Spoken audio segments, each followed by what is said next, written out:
Hi everyone, and welcome to the Top Football Predictions. This is, in actual fact, let me stop myself right there.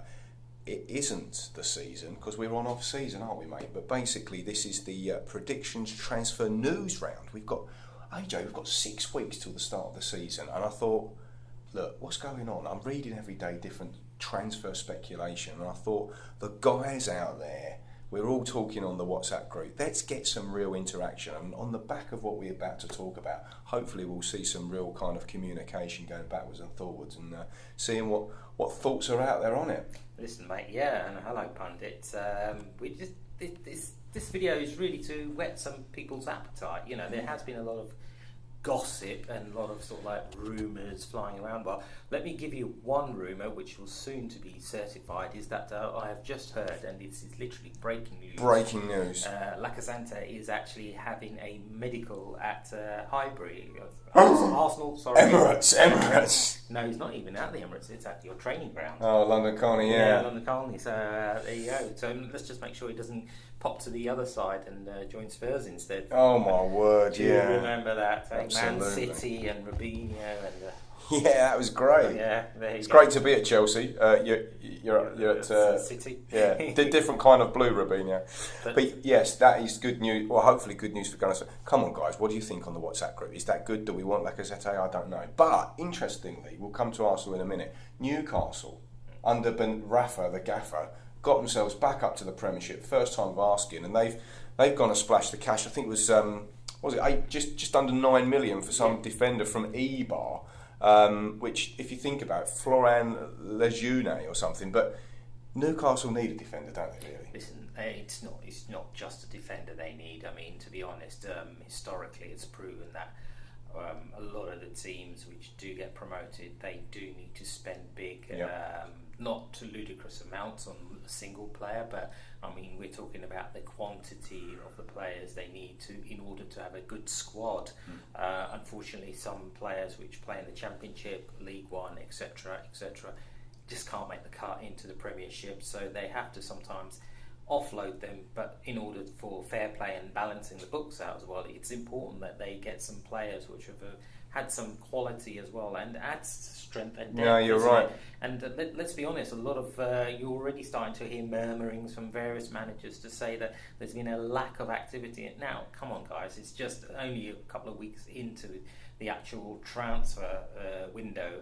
It's still a long way to go. It closes August, September. Well, it's the end of August, but we've actually, I heard it on the radio the other day. It's 6 weeks till the start of the football season. And obviously, just before that, you've got the Community Shield, and there's obviously pre-season friendlies, because I think some players are just starting to come back now of their pool parties in Las Vegas and wherever they are. But Manchester United, we'll come to them shortly. But basically, you just listening to you there, mate. Mourinho was bemoaning of Ed Woodward that he was out watching the Lions in New Zealand, and he wasn't actually out doing business for Man United. But on the other side of Manchester, you've got them looking at that Benjamin Mendy, and obviously Monaco. They absolutely broke everything in France last year, because it was always PSG like Juve in Italy. But the stranglehold has been broken finally, and basically in League One, and they've got a crop of good players that obviously did very well for them last season. But Mendy's the one that's really muted with Man City, and that could be talking about balancing the books. They don't need. I mean, they've got an endless pit, haven't they, Man City? But I think if you look at it, they have released quite a few players. As you know, Zabaletta's the notable. Zabaleta, went to West Ham, didn't he? Yeah, and Caballero's gone to Chelsea. Chelsea, yeah. You know, you've Bakary Sanya's gone as well, I believe, and Jesus Navas. So you know, I mean, let's be honest. Okay, if they have been bit part players last season, and it's not just for Man City but for other clubs as well, you know, they're still big game players. They've played at the top level, so you know, it's a good buy. They love the free agents in the market as well, you know, so it's difficult, let's be honest, Mark. At this stage, we expect some activity, but some managers expect a whole plethora of activity. Yeah, I know. You know, Conte is quite keen on getting loads of players in, ditto that, all the managers, because the reason why Mourinho, for example, wants to get the players in, because he's got a fantastic idea, and I agree with it. Get the player in, get them settled down, get them on the pre-season friendly tour, and then by the time the season comes, they're ready. They know the drill. They're in the part of the squad, the team that built all that. Do your business early. Yeah, and that's why I think it's important. Even when we're going to briefly talk about these other players as well, to get them in early, get them settled down, because the Premiership. You hit the ground running with it. Let's be honest with it. And how many good sort of players we've seen historically just have a good quality, good pedigree. They just don't materialise because it takes them time. I've always said I agree with Atul as well. I've always said, mate, about doing the business early, and I know we used to at Arsenal with David Dean, and you've got to get them into because some players, the foreign imports, for example, if we're talking those. Are they going to be great over in this league? It's a different league. It's a different animal, the Premiership, isn't it? It's got so much excitement to it. But one player who's causing a lot of speculation at the moment, and he is an absolute beast, and he's no stranger to the Premiership because he's one of the stars, is Lukaku. Now, he's mentioned that apparently his representatives are now saying that he would favour going to Man United, which also means that maybe Rooney might go back to his old team Goodison, old team Everton at Goodison Park. But you see, this is what I was going to say as well when you talk about managers wanting a plethora of signings. It only takes one, and I think I was saying this on the WhatsApp group the other night. It needs one, and the domino effect will start. You buy from him, then he needs to. They call it the old merry-go-round. Yeah. No, I agree with you. That's quite an interesting one. Romelu has been consistently touted as a Chelsea to go back. And he's been consistent in his performances ever since he left Chelsea. I mean, and added to that, he's mentioned his desire to play at Champions League level. Yeah. But going to Manchester United would be an interesting one with Zlatan released, as per se. Yeah. I would say it's quite an interesting one, because then we could also look on the flip side and think, well, hold on a minute, he could stay at Everton, because look at what Everton have done. How many players have they bought, and they still haven't finished? 96 million. We mentioned it the other night about that, or I did, about that young defender. I mean, he's 30 it looks million. an interesting project, though. Yeah, it does. It does. And I mean, they're really starting to punch above their weight. Now that Kenwright's putting his money in the, not putting it in the theatre and actually putting it back in the club, but we've also got Chelsea. Now, hello, Chelsea just won the league. Surely, do they need to buy? They're league champions. Surely nothing's wrong there. But Costa, we had the Chinese kind of influence mid-season last season. Will he go? No, he's not going to go. He's going to stay. Everything looks rosy. He's scoring goals. Now, I mean, he's 28 as well, don't forget. Now, looks like he might be making way. I mean, and Chelsea are still in to bringing him back, although what I just said about Manchester United and his representative saying he preferred Man United over Lukaku. But what's happening with Costa? Yeah, I mean, it's an on and off thing. I mean, I think it's a little bit sad. They need to clear it up once and for all. I think Conte had his mind set up since the early shenanigans of our Costa and the tapping up of going to China, etc. I think he made his mind up then. Costa realised, the grass is not always greener on the other side, and I think he has been forced into making a move, which is a rarity, because normally the players force the move. I think he's been put into that position. Conte blatantly told him it's not part of his plans. So obviously now he's caught in a little bit, because he wants to go back to his old club. But obviously transfer embargoes are very restricted into doing so. So we shall see about that. So basically, the Valencia captain, I think his Valencia captain, has just today been confirmed that he's just been signed by Leicester. Could be a good signing. He's 29, he's got experience, it's great. Mahrez, 2 seasons ago, it was gold, just pure gold.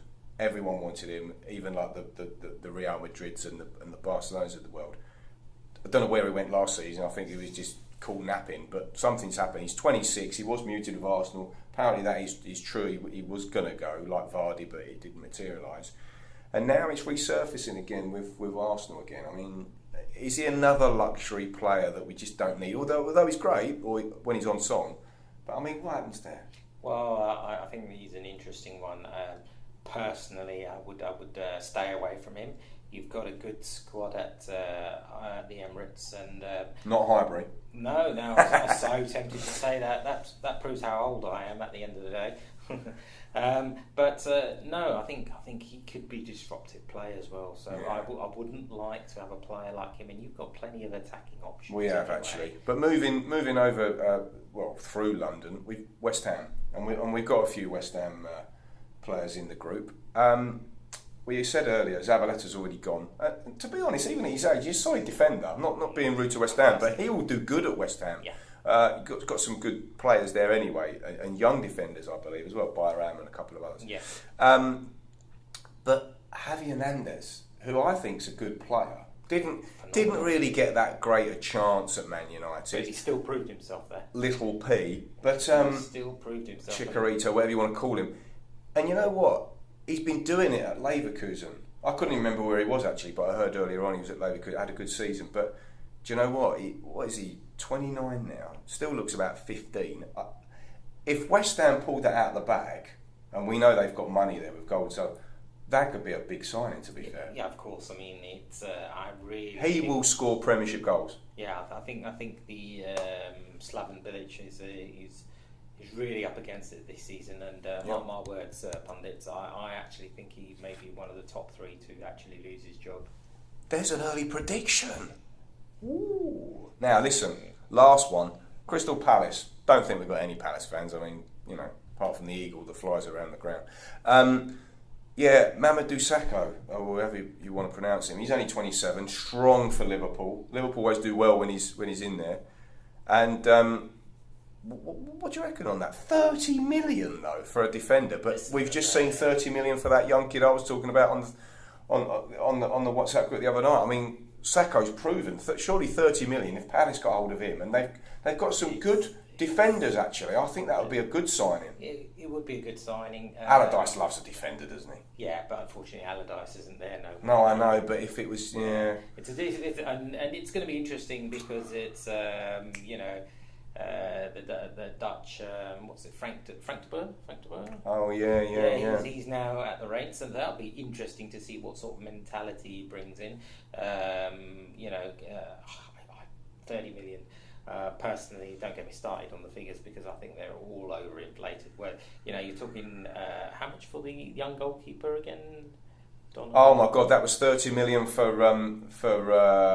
Jordan, whatever his name is. Yeah, and then the Donna. Was it Pickford? Jordan Pickford. I mean, don't get me wrong, Donnarumma. Yeah, we were talking about Donnarumma in the studio earlier on. I mean, he's on next season 5 million a season for AC Milan. Right, they're going to retain him. He's only 18, but they're only putting an £88 million buyout clause in. I would actually go in and get him. Where does it stop? Well, if you're buying these kind of okay defenders for 30, and you're going to get a world class goalkeeper who's 18 for 88 million, it's a no brainer. Yeah, but listen, it's a no-brainer, but, we're having conversations about it. Let's evoke some conversation out there. And get some of you guys that don't always make a comment on there. We want to know what this Newsround transfer business is all about. Who do you want to see go to your club, for example? Who do you think will go in the next couple of days? Who will spark that domino effect? It's a guessing game. I mean, to be honest, the real key to this whole domino game is the attacking options and the forwards. Yeah. One or two of the forwards go, then you'll see the effect really kicking in. I think you're right. We talked about historically as well the goalkeeping situation. If De Gea goes, then Hart will come in, etc., etc. Hart, he's still lurking around. Giroud meant to be going West Ham, but now he says he wants to stay. He's going to link up with Lacazette. I don't know what's going to happen, but I tell you one thing: we're going to be back in around about 7 days' time. We're going to give you another update. In the meantime, we're going to have loads of comments on WhatsApp. Let's get it moving. It's a long time without football. Wimbledon's on. Who wants to watch tennis? Mate, but you know what you've got to be though. Got to be in it to win it. So make sure you're playing next season with all this kind of banter going on. Spread the word. Spread the love. Spread the word. Let's get more people playing. It's only going into his pocket because he wins it all the time. Well, I may retire as well. There may be a long in the tooth before you retire, mate. But yeah, let's enjoy this banter. Let's get the conversation flowing, and let's get ready for the next season ahead, mate. Yeah. Until the next time. Cheers, guys.